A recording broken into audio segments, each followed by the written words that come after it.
Koyna धरणग्रस्तांचा long march अखेर थांबलाय। धरणग्रस्तांच्या long मार्चची विजयी सांगता झाली।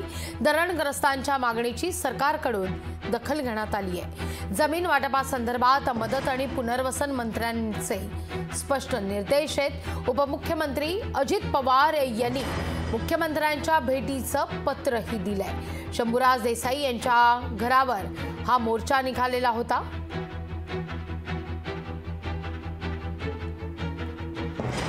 आंदोलनाचा विजय साजरा करत असताना की ही जी गोष्ट आहे ही लोकशाहीला मारक आहे, ही लोकशाहीच्या विरोधी आहे।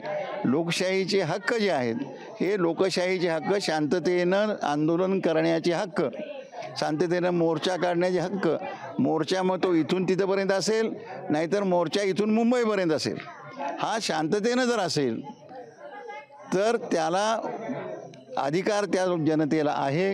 हा लोकशाहीनं दिलेला अधिकार आहे, घटनेनं दिलेला अधिकार आहे आणि तो अधिकारचं आपण रक्षण केलं पाहिजे। लोकशाही मराठी ऐका, पहा, जागरूक रहा।